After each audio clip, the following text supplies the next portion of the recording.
Hello, I'm Britt Udison, Executive and Artistic Director at the Loft Literary Center. Welcome to this live stream at Virtual Wordplay. I'm so glad you're here with us. Before we get started, I want to talk a little bit about what brought us here today. For the last year, the Loft staff has been working hard to put together an outdoor book festival that would have gathered 100 authors with 10,000 visitors in our neighborhood in downtown Minneapolis. As COVID-19 hit, we knew we had to think about everything we do differently, especially this festival. While we were disappointed that we wouldn't be able to gather in person, we became even more committed to supporting writers, celebrating new books, and finding new ways to assert the connective power of the written word. In a time of anxiety, we want to offer a powerful event for readers, writers, and booksellers. When we first approached our sponsors, their first question was, what is a virtual festival? And to be honest, we didn't know. Our founding partners, St. Catherine University and Star Tribune, agreed to make a leap of faith with the Loft.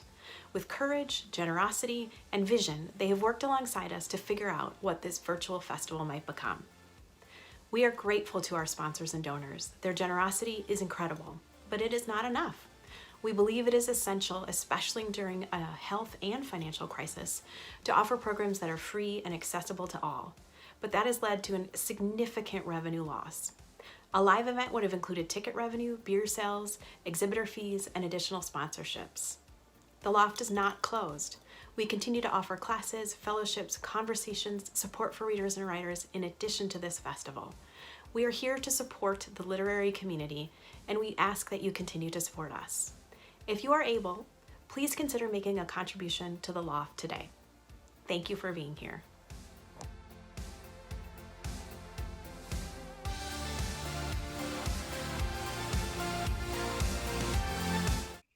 Hello, I'm Natalie Green. I'm the Public Programs Manager at the National Book Foundation, and I'm thrilled to be with you all via the World Wide Web to celebrate the Loft's Virtual Wordplay 2020. So many thanks and cheers are owed to Steph Opitz and her fantastic team, including Abby Frank Taylor and Rachel Yang, who are going to help support all of the tech and logistics on this one. And for Wordplay's presenting sponsors, St. Catherine University and the Star Tribune for making all of this possible. And thanks to you all for joining us. I'm just going to tell you a little bit about what the National Book Foundation is up to and why we're here, and then we'll just jump into a conversation with Randy and Laila about their beautiful books. So since 1950, the National Book Foundation has presented the National Book Awards to honor the best literature in America. Over the past year and a half, we've massively expanded our education and public programming, working year-round to reach readers everywhere. We've donated over 1 million books to public housing authorities and visited 40 states across the country to open up access to National Book Award honored authors and their work. We're so sad to put some of this public programming on hold right now, but we're also really proud to say that submissions for the 71st National Book Awards are open.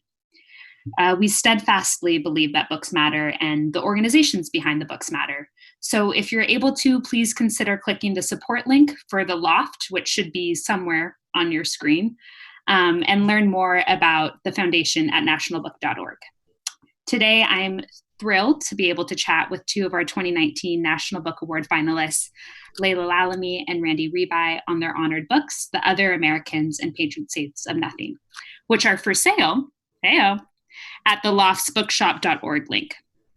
To kick us off, both Laila and Randy will read an excerpt of their work to give us a taste, and then we'll talk before opening up to a few questions from the audience. No matter what platform you're viewing from, you're able to pop on and comment questions that are being monitored and reviewed, and a few of those will be polled the last 10 or 15 minutes, and we'll open up to them. And I thought maybe Laila could kick us off with a little reading. Thanks very much, Natalie. It's such a thrill to see you and to connect with you on this platform, and it's such an honor to be here with Randy. I'm going to read from The Other Americans, which is just out in paperback. I will not be using the paperback to read. It is in a tiny font. All folks like me might need a slightly larger font. So this book is about a family that is brought together when the father dies in a hit-and-run accident.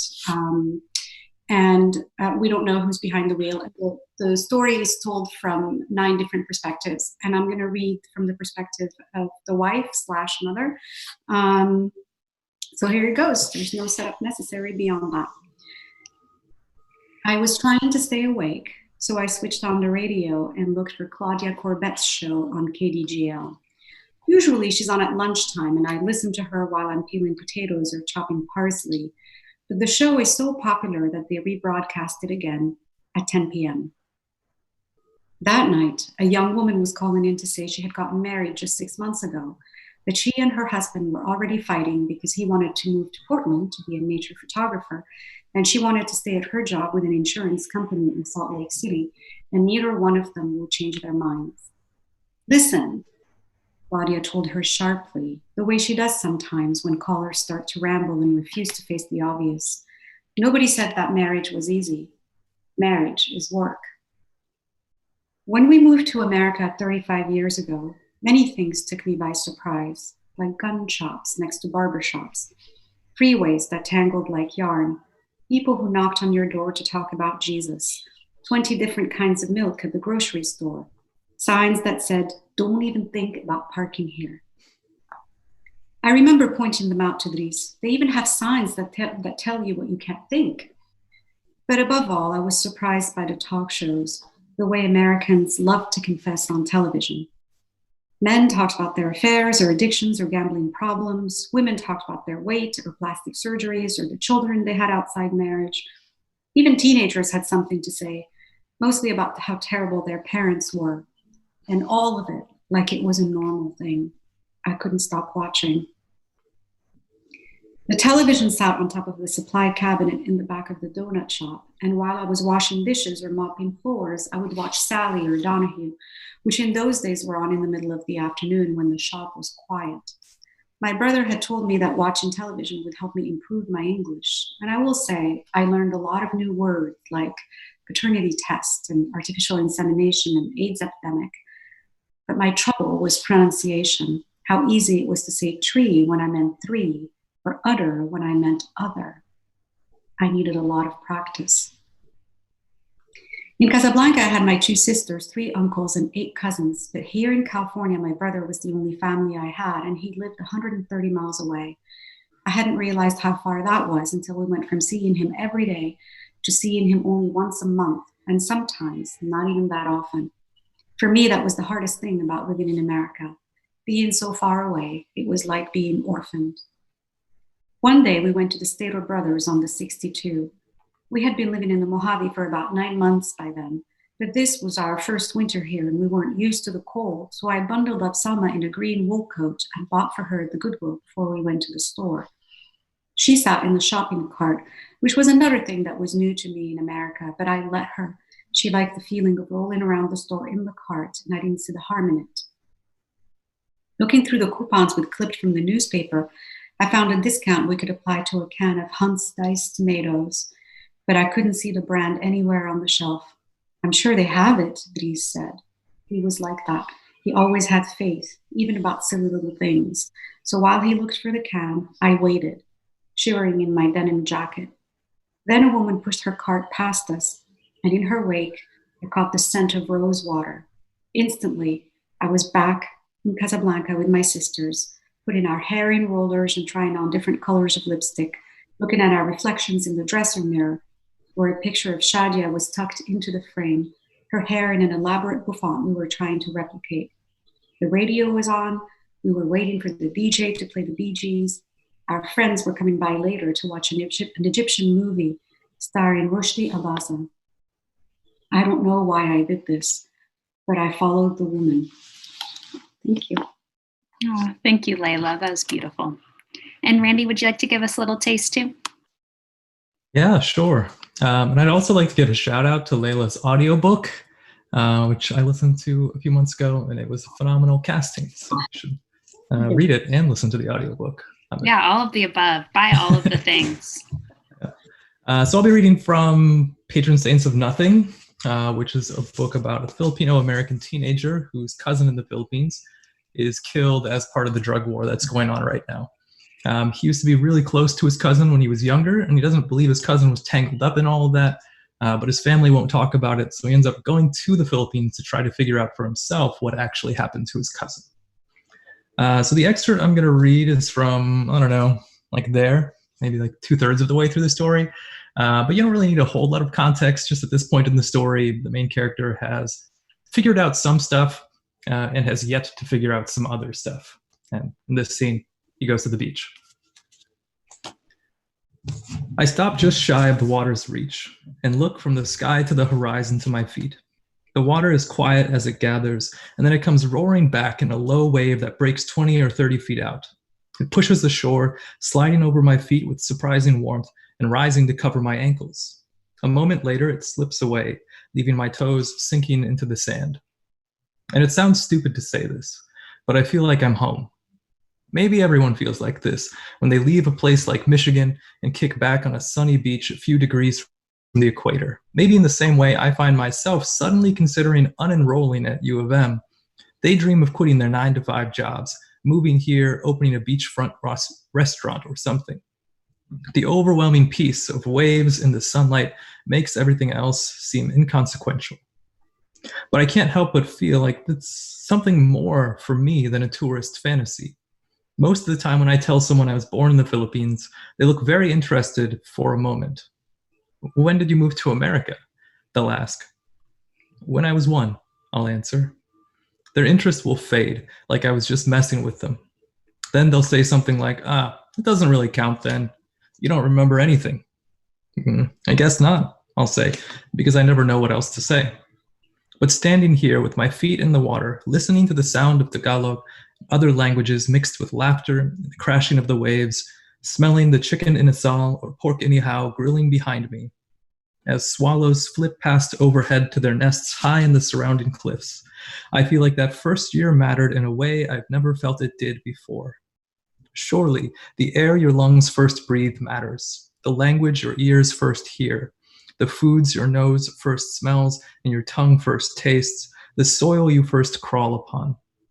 My conscious brain might not remember, but something in me does. I step farther into the water until small waves break against my chest, pushing me back toward the shore.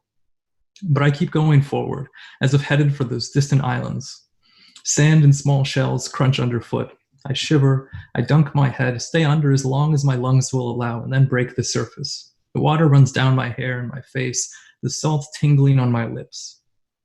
I go out a bit more until my feet can no longer touch bottom. Treading to keep myself afloat, I look back at the beach and wave at my titas chilling in the shade.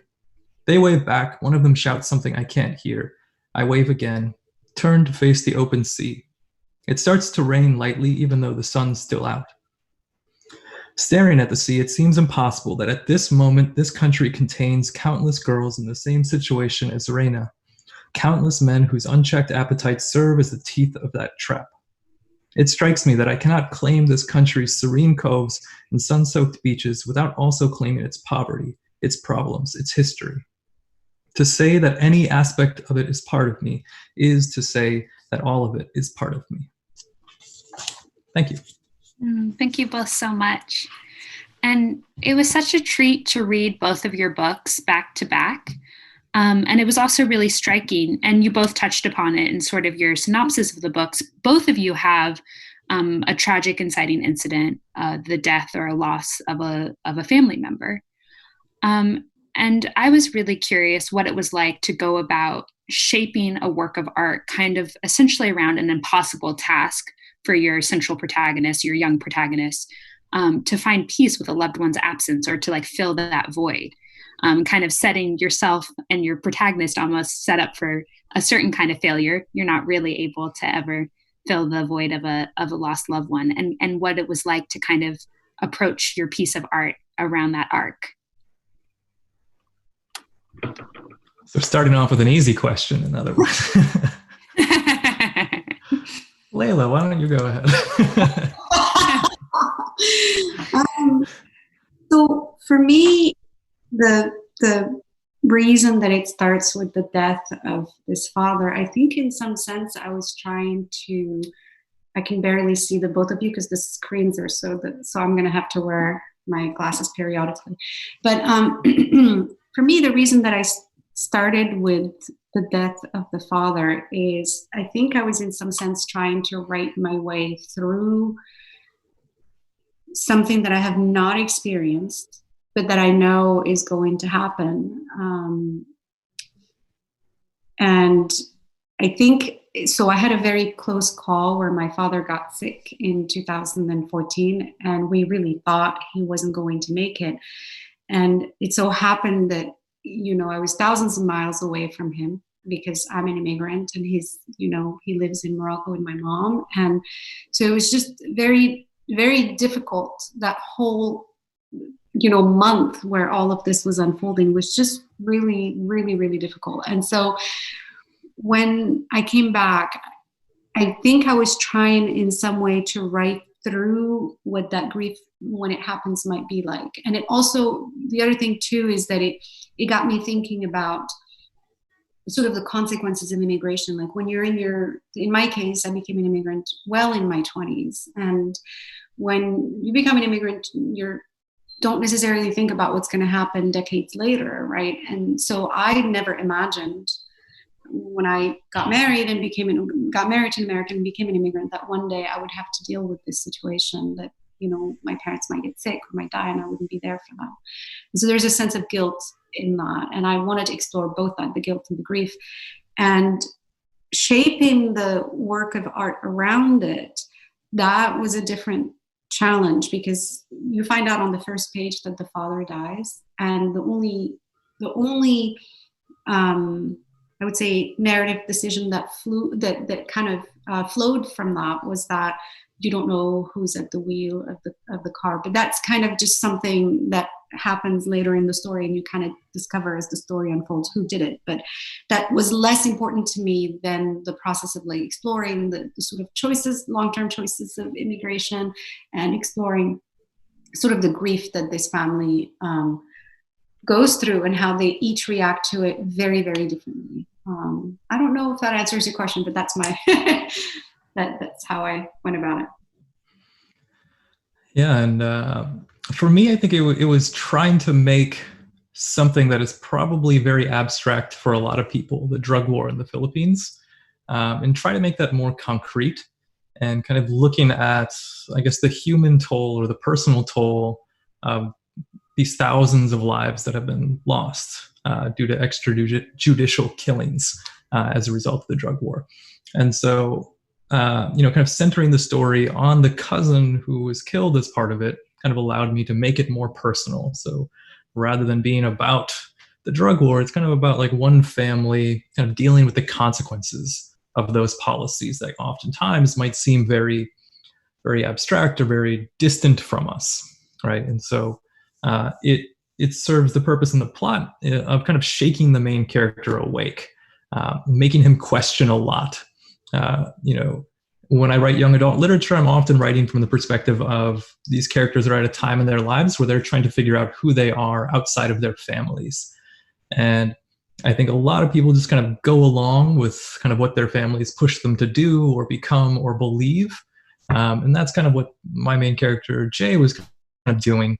And then the death of his cousin, who he used to be close to, kind of shakes him awake and makes him re-question a lot of this stuff about his identity, about his religion, about his relation to his family, about his position in this country as opposed to the country where he was born.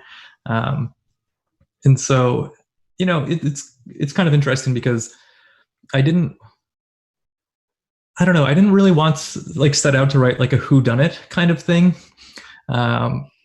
because I wanted the focus to be more on the characters. And I knew going into writing the story that I wanted kind of different layers to be revealed as you got deeper into the story, and kind of different layers that change how you see things and how you understand the people in the story.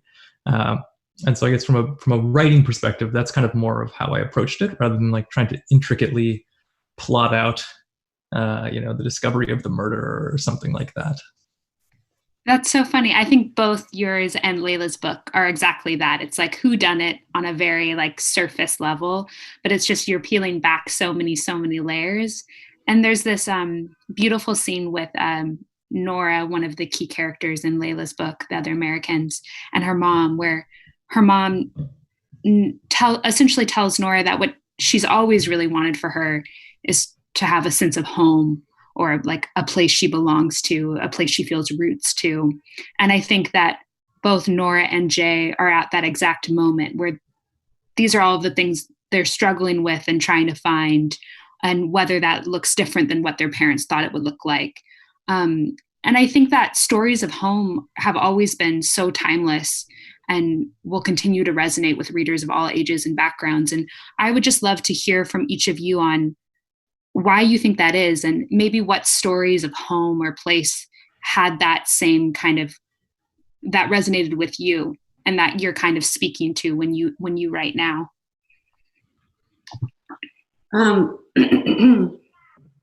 That's an interesting question, because when I think about my sort of earliest reading experiences, I can't say that any of them had like I can't say that I went through a period where I realized, oh, I'm reading a lot about place, or that the mention of home has any kind of like thematic interest to me. I read books because, in a sort of very haphazard way, it was whatever I came across at my used bookstore that I used to go to all the time. And I read widely. And by the way, I read a lot of mysteries. I remember, especially in the summer, I could go through like an Agatha Christie book, like one per day. And it was like, okay, so you can go through a couple of months that way. There was nothing else to do when I was growing up. I was just reading all the time. That's all I did.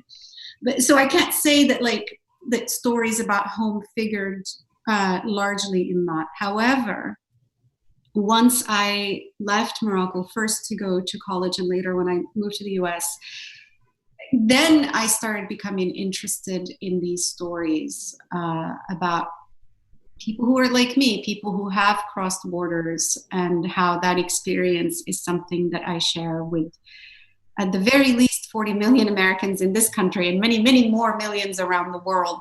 And each one is unique. Each one has its own, like there's a reason why somebody's leaving. There's a reason why they're coming to this place and not another.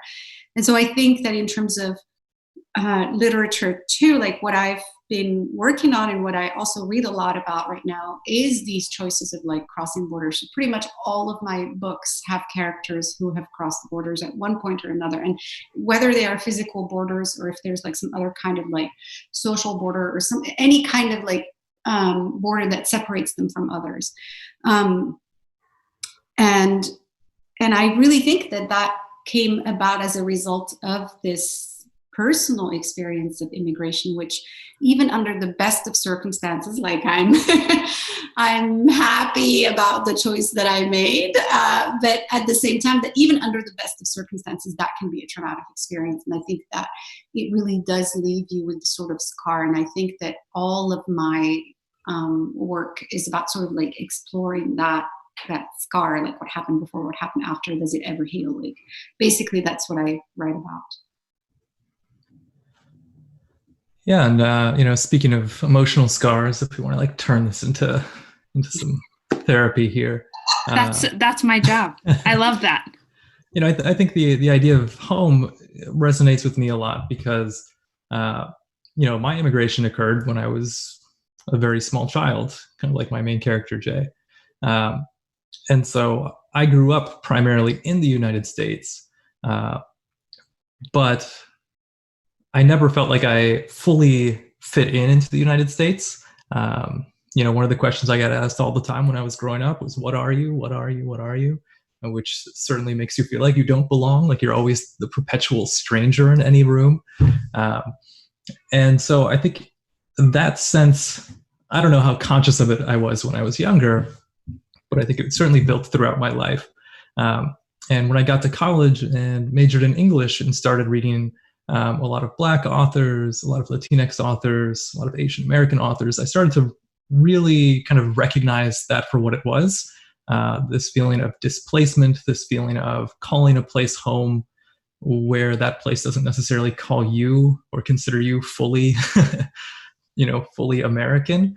I think a lot of those authors were articulating things that I had felt for a really long time. So I'm thinking about like a House on Mango Street, thinking about If Beale Street Could Talk by James Baldwin, And the Earth Did Not Devour Him by Tomas Rivera.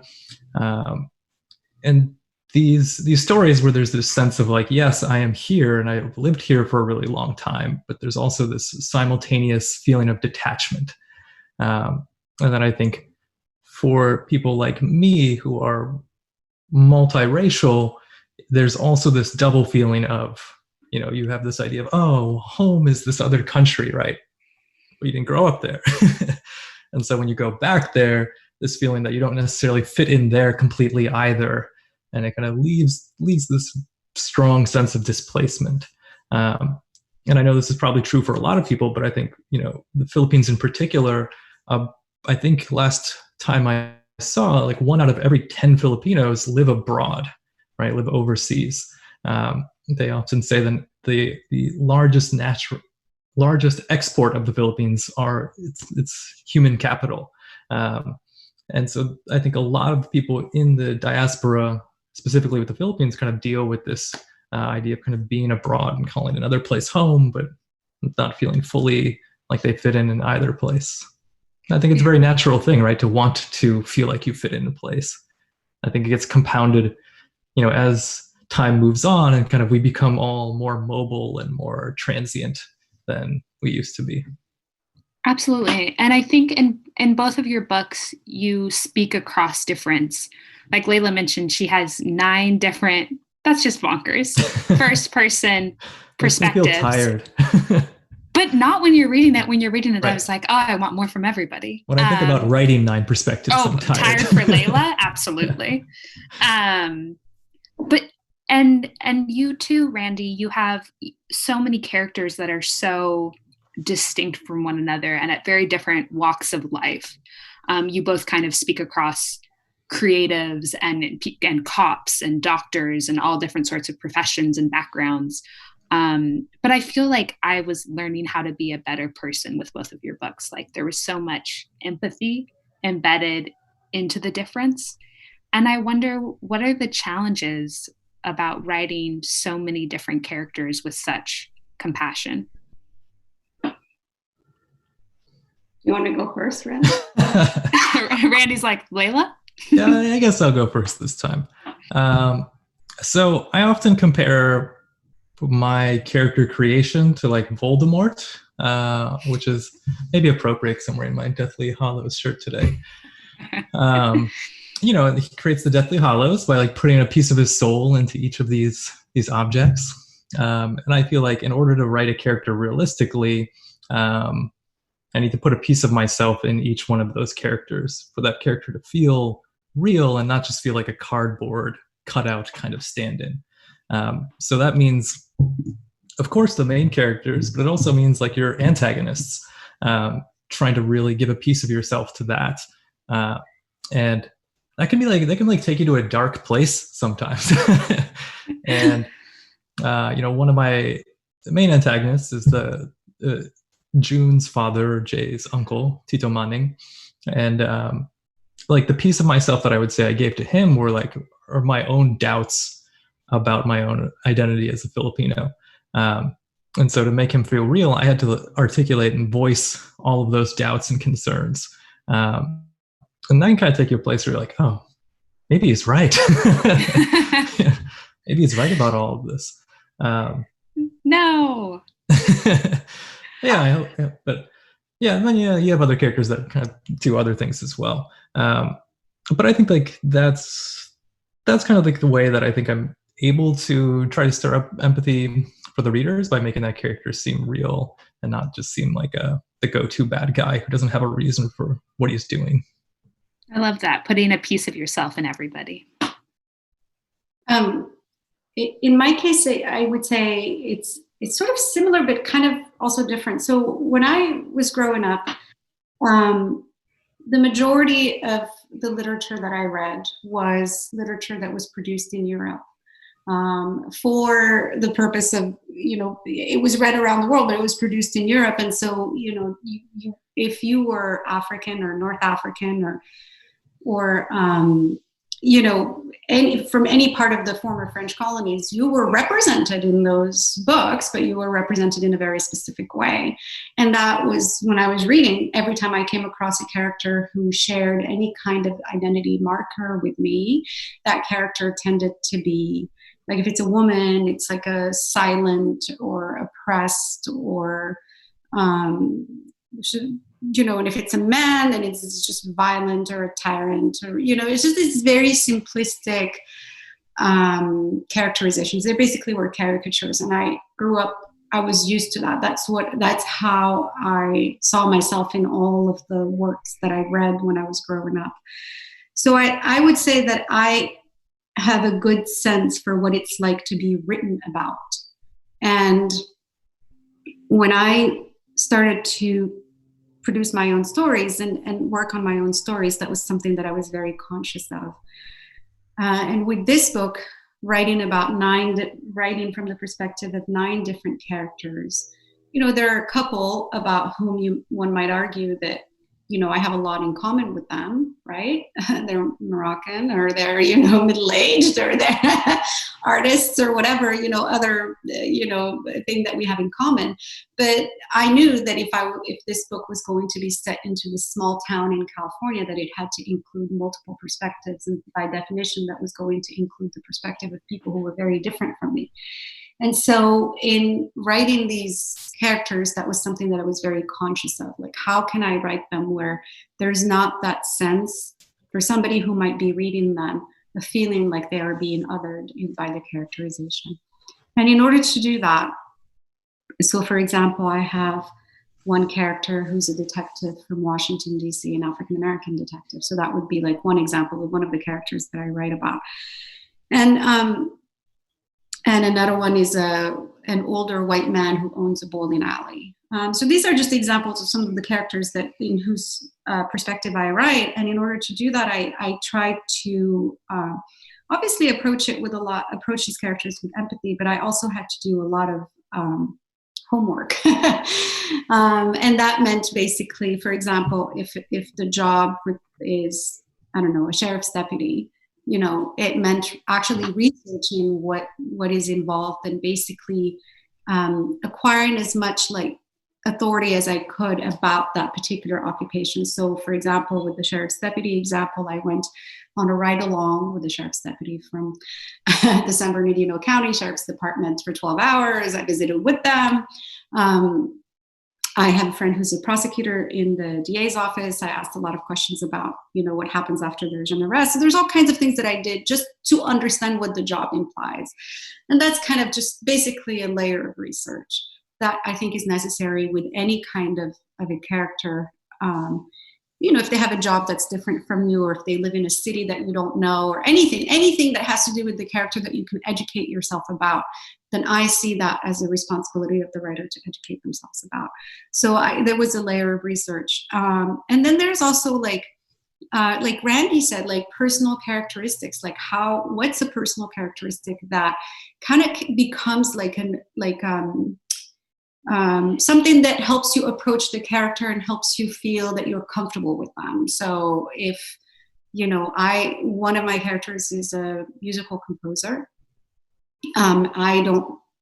Obviously not a composer. I don't read music. I don't play an instrument. I can't carry a tune, but I enjoy listening to music. My daughter is a musician, so I pay attention. And, so there are things that you can pick up. And for me, that's kind of like a way to sort of approach the character. It's like I have a hobby that we have in common, for example. And then the third thing I would say in writing these characters is that no amount of research and no amount of kind of like adding these sort of like elements that help you approach them. Like all of this, at the end of the day, you have to let go of it and you have to face the blank page. And you really have to exercise your imagination and take that leap. And taking the leap by definition means that, sometimes you might land and sometimes, you might crash. And that's kind of like the risk of writing characters that are kind of different from you, or writing any character, but particularly writing characters that are different from you, is that there's a risk involved and you have to live with that. And I think obviously we have readers listening, but I bet we also have a lot of writers listening. So when we're thinking about taking the leap, and I almost hate to say this, are we tired of talking about the pandemic? Maybe, but I am still very curious about what creativity looks like right now for both of you in a very literal way. Like, do you have an interest in writing right now and reading right now? Like, what is keeping you sane? I'm not sure I should answer questions about sanity. Oh, Laila. Yeah, I guess I'll go ahead and start us off this time.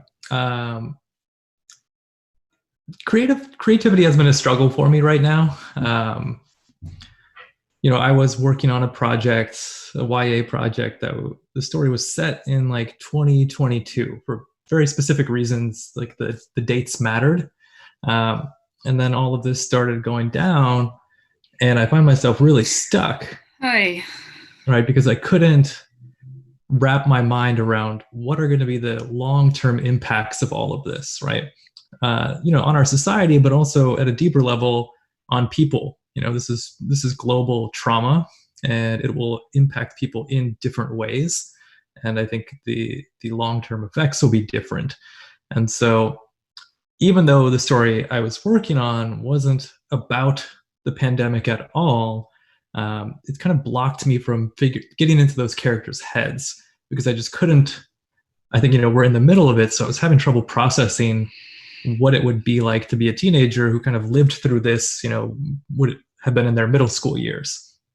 And so I just like switched, started working on a different project, and kind of allowed myself the permission to do that rather than just being tortured working on the other one. And staying sane beyond that is just, I sit outside and I look at the trees a lot. I pet my dogs a lot. I go on walks with my wife and my dogs. I do still read a lot, and my wife has taken up baking bread, and so I've taken up eating bread. Yeah, I've been eating nice. a lot. Yeah, I think just trying to hold on to some semblance of a routine. I teach high school English also, and so like we've gone online, and so that's keeping me busy as well. Oh, yeah. And it almost gives you, not helpful right now in the immediate, but it does give you a firsthand look at the kind of the questions you're asking about for that project. Yeah, for sure. I try to promote healthy social intelligence with my students, and like being able to talk about their feelings, recognize their feelings, and process them and talk about them. And so it does come up every now and then, but I think a lot of them aren't sure of. It's not like we know the long-term impacts, and the same thing for them. Right. What about you, Laila? I'm laughing at my at the sanity question. I had cleared my schedule for March and April. I know, I thought of you. Yeah, because I was supposed to be traveling for this. So it's not as if I was in the middle of some project that was taking place right now, and it's been disrupted by the pandemic. And for that, I am very, very grateful.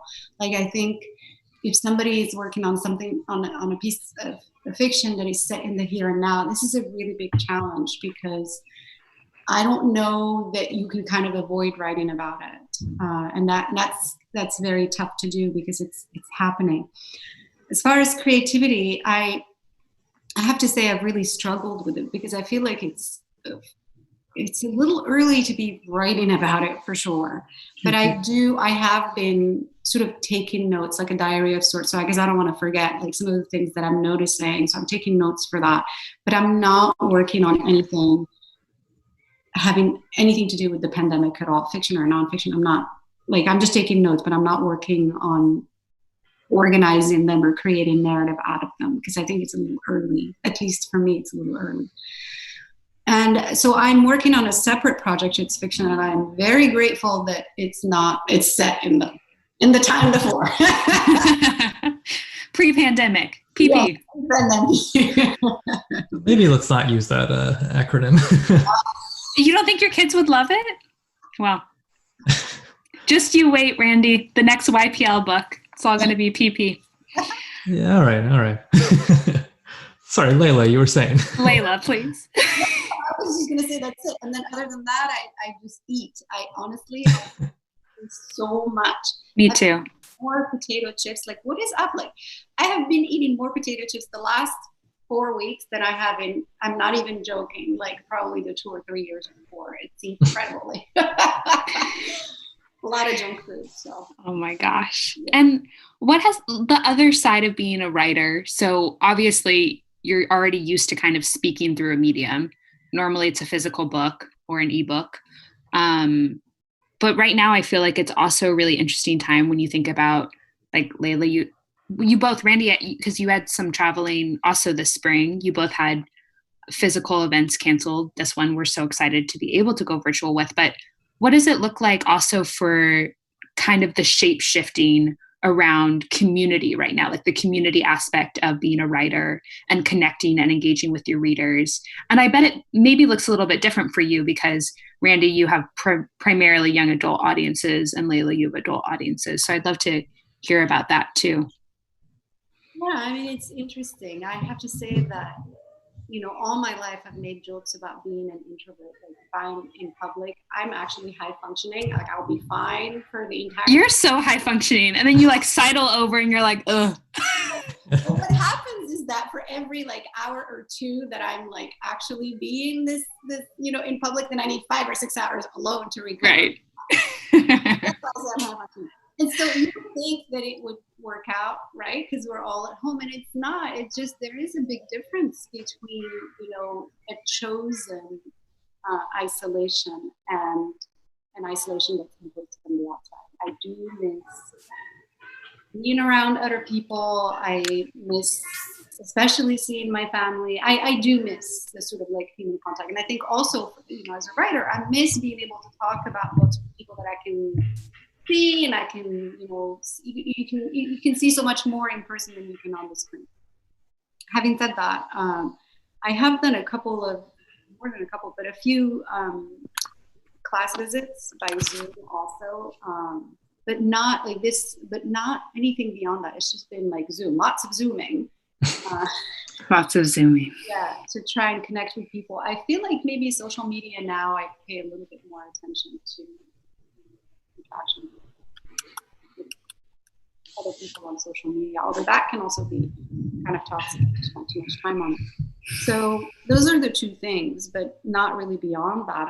I haven't been able to really connect beyond, you know, the usual FaceTime, Zoom, and social media would be the 3.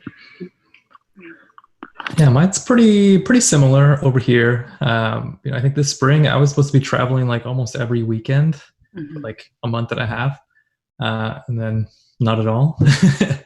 And so I actually like ended up scheduling a bunch of free classroom visits to just go into the, you know, I've been talking to like middle schools, high schools, college, kind of done some visits with like people in Honolulu with classes in like the contiguous United States. Did a visit this morning with like a publishing program in London. And so it's provided me a good chance to go in, but it's not the same as like being in person, because when I'm speaking to a screen, you know, with like either the kids turn their videos off or they like have their videos like this, you know, so you can't see them. Like it just doesn't feel the same. And I try to do like mostly Q&A kind of things, so it's a little bit more interactive rather than me just talking for a long time. But then you just get this disembodied voice that asks the question, and you kind of just miss that like personal connection of talking to people directly. You know, it's not the same without it, but we do what we can. I mean, my heart really goes out for, you know, for authors who have book releases going on right now, or we're going to have book releases, especially the debut authors who have been like looking forward to this moment probably their entire lives, and then it's not what they thought it would look like. Yeah, so that's just, you know, I'm trying to think of those people and trying to attend their virtual events when I can, just kind of like show up and support them, you know, in some minor way at least. Yeah, definitely. And we're running close to when I promise to open up to others beyond myself, but I'm going to ask one selfish question. It's like a very much a reader question, and it's a little corny, but I consider both of your books to have happy endings, even if they're not stereotypically happy, not everything's perfect. And I'm not going to spoil anything, but there's like a real sense of closure and a little bit of optimism for what's to come for the majority of your characters. I'm not going to say all.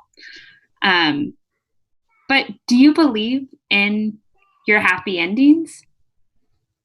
Or in happy endings in general? I'd love to hear you talk a little bit about that. I believe in happy. I hope for happy. You write them. I wish we could all have happy endings. That it doesn't quite work that way. I think it worked out that way for this book. For a number of the characters, sadly not for the man who dies on the first page or for the person who was behind the wheel, but for the others, there is a sense of closure. I think that was more important to me than whether it was a happy or an unhappy ending. Like, right. A book sets up a question, and over the course of 300 pages, I want to make sure that I provide some kind of answer to that question. So that really is it. But I'm glad that it was that I got closure from it. Thank you. Yeah, mine. I aim for writing a hopeful ending. I wouldn't call it like happy necessarily because happy has a negative context. Like happy endings are like, people are so mean about them, but I don't think it has to be happy in terms of perfection. Right. But I think I do tend to try to end with the sense that things can be better, right? Mm-hmm. That there's room for possibility. And I think writing for young people, I feel that as a responsibility as well, of kind of ending with that outlook rather than completely dreary and depressing. The world is terrible and it's never going to get any better. And I think I actually do have like a more optimistic outlook. I like to look at things as they really are, but I also like to think that, through our efforts, we can improve and make things better. When you look at the long history of the world, like things are pretty good right now compared to where they were 2,000 years ago if you're a marginalized person. And I like to think that we can keep pushing it better and better. Well, both of your books made me very hopeful. Before I open up to the audience question, I'm going to thank you both, obviously, for your time, and reiterate our thanks to Wordplay's presenting sponsors, St. Catherine University and the Star Tribune. Please, please, please buy these books. You absolutely will not regret it, and you're supporting indie bookstores when they really need it. If you can support small arts nonprofits like the Loft and NBF, do that too. And I just really quickly wanted to mention that the beautiful Laila's newest book, Conditional Citizens, will be coming out this September. But lucky for you all, you can pre-order it now. Yes. So if you're able to do so, please do that as well. And now, hopefully, if this works as planned, I'm going to successfully turn it back over to the folks at the Loft, and they're going to open up for some of your questions. Hi, Rachel. Hi. Thanks so much, Natalie, and thanks, Laila and Randy, for joining us and sharing your work today. I'm Rachel from the Loft Literary Center, and I'm going to just present a few of the questions we've had come in from our audience. And if you're watching along with us on Crowdcast, you can hit the Ask a Question button at the bottom of your screen. To ask a question, we'll add it to the queue. And our first question is for both of you, Laila and Randy, from May, who is a big fan of both your works and says she's interested to ask, what's the best writing advice you've ever received, and what books moved you to become a writer?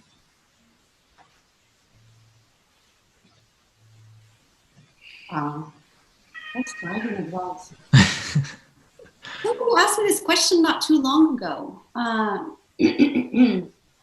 Well, I'm going to answer it in two ways. I'm going to say the best writing advice that I received was don't read your reviews, which admittedly is only good advice if you actually have published a book and you have reviews. If you're as talented as Laila. Not the most, practical advice when you're still finding your way. So I'm going to give you my advice, which is that I honestly, this is going to sound so simple, but the best that you can do for your writing is to read. And read. I think about reading as basically like replenishing like a reservoir of words that you draw from when you are writing. And the more you read, the richer that reservoir is. And I can imagine my life not writing books. Like if I run out of things to say or run out of inspiration and don't want to do it anymore, but I cannot imagine my life not being a reader. So I really do think that reading is probably the best advice I would give. What was the second part of the question? What books moved you? Well, I'll let Randy answer about that. I thought I was going to have more time to stall. The best writing advice, I don't know, there's a lot of it. The thing that's popping into my head right now, so I'll share right now, is just the idea of, writing the story that you want to see in the world. If, personally, I never saw a single book with a Filipino-American teenage boy. So I wrote that book. And so I think, whatever it is that you are like, man, I wish this story existed, or I wish something existed that was like a mashup of this and this, right?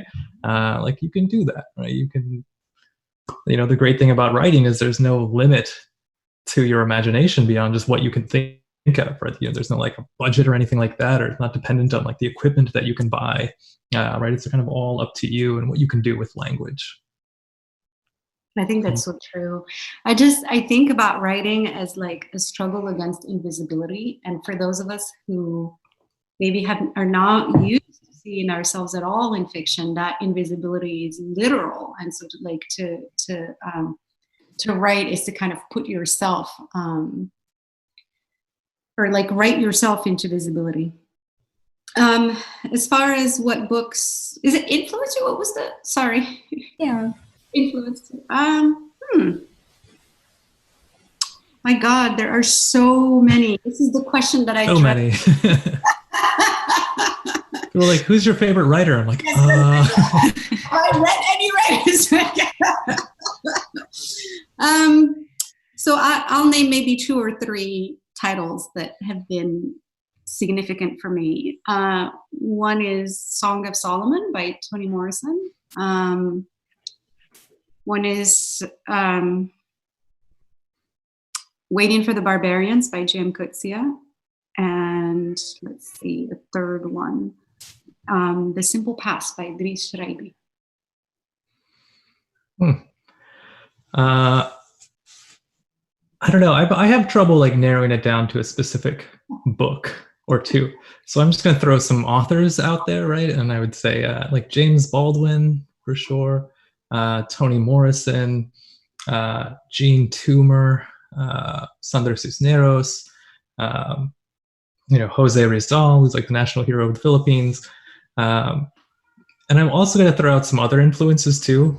So I'm going to cheat a little bit here. So the video game Final Fantasy VII, which they recently released the remake of it.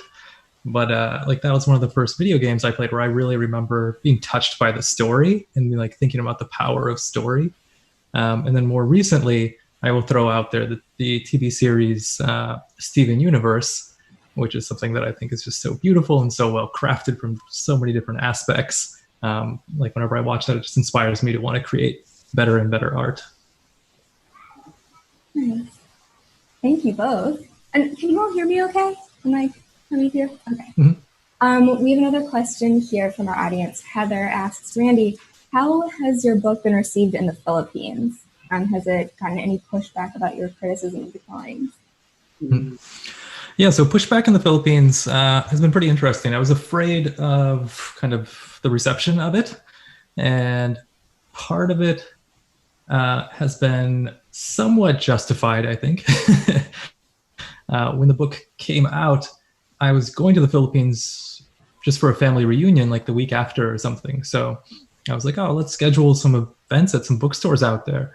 But none of the major bookstores wanted to host an event with me, kind of for their own safety and for their own concern that they might be, viewed unfavorably by the government if they hosted that kind of event.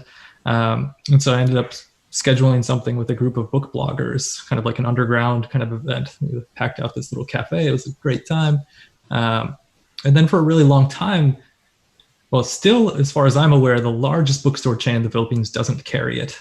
And then there's another smaller chain that's kind of based around Metro Manila that does carry it. And at first, I think they were placing very small orders, and then they would get pre-ordered, and then they'd have to order some more, and kind of kept having to re-up their supply like that. And so it's been actually, I think, spreading pretty well, like word of mouth.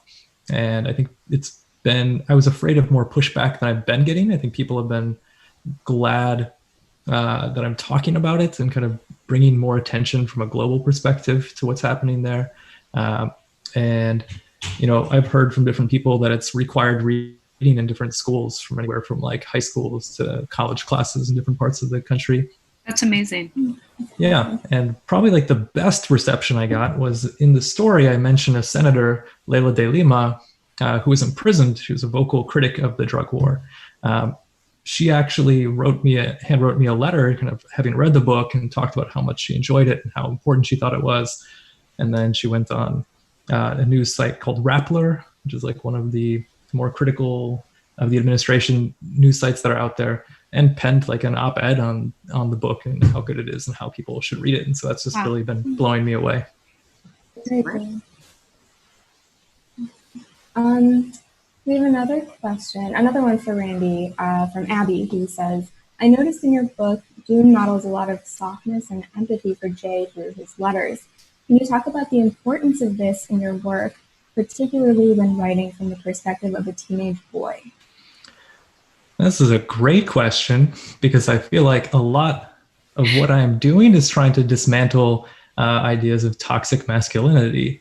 Which has become a bit of a buzzword recently, but I think it's absolutely spot on. I grew up Randy's been waiting his whole life to get this question.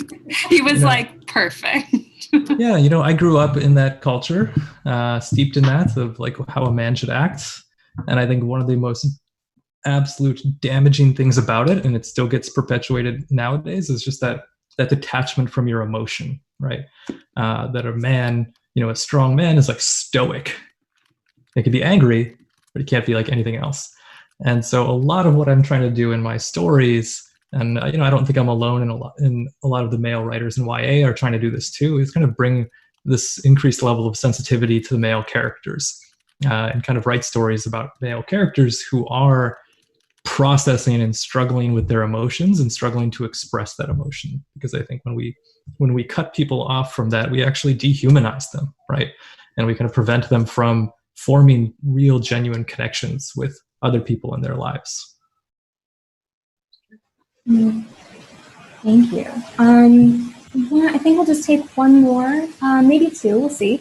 From Christina, we have one for both of you, who wants to know, what are the kinds of characters, both protagonists and antagonists, that you like to read about? This is a big question.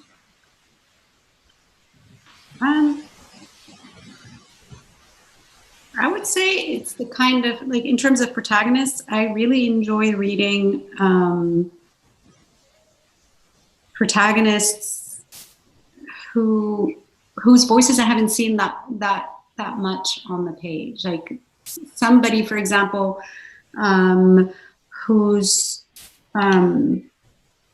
experience is typically relayed, say, for example, in the third person by somebody, but like this book is relaying it in the first person, and that's interesting to me, something that I haven't seen before. So the question is about characters that you want to read about. Yeah, I would say that's voices that I haven't read about before. Voices that are facing moral dilemmas is another thing I would say I enjoy reading about, like actual moral dilemmas. That's it. That's what I can think of it off the top of my head. Yeah, I don't think I have like a really amazing answer to this question. I think one, like the point I was talking about, like I like reading stories with characters who have sensitive male protagonists. But I think beyond that, I don't have like a certain trope or a character type that I'm like super into.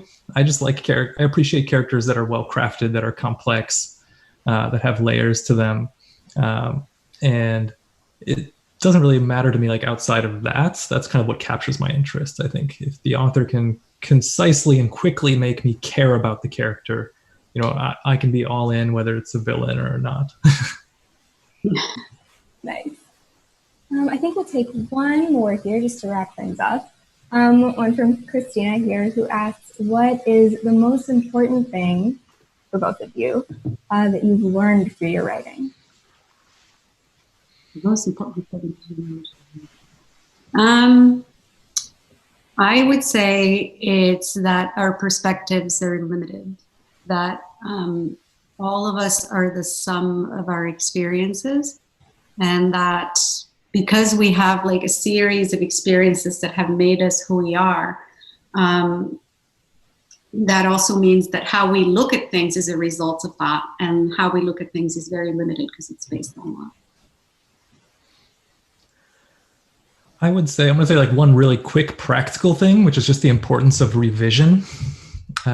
Just like that's where the story creation like actually happens, I think, not in like the first draft, but in those million rounds of revisions that follow that.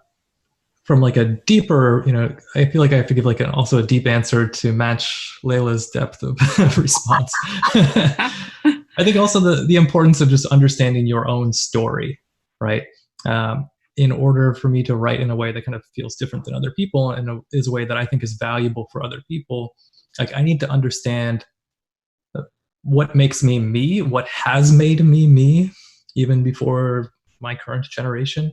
And the more I understand that, the more I think I can get specific and particular with whatever it is I'm writing about. And I think paradoxically, the more particular your writing is, almost the more universal it becomes, right? And so trying to reach that point of being able to do that requires you to understand who you are pretty fully, or as fully as you can. Excellent. Thank you both so much. I mean, we're getting pretty close to time, so I'm going to have to cut off audience questions there. But Natalie, did you want to close us out, bring us home? Oh, I think I said all the things. I love Laila and Randy and their books, and I just can't encourage you reading their work more. Thank you so much to the Loft for having us. It's been such a treat, and keep tuning in to all of the amazing events they have for the next weeks coming. So much ahead. Rachel's shaking in her boots. Oh yeah, we got more coming for you. Thank you all so much for being part of this. We really appreciate your time. Thank you. Thank you. Bye, everybody. Bye.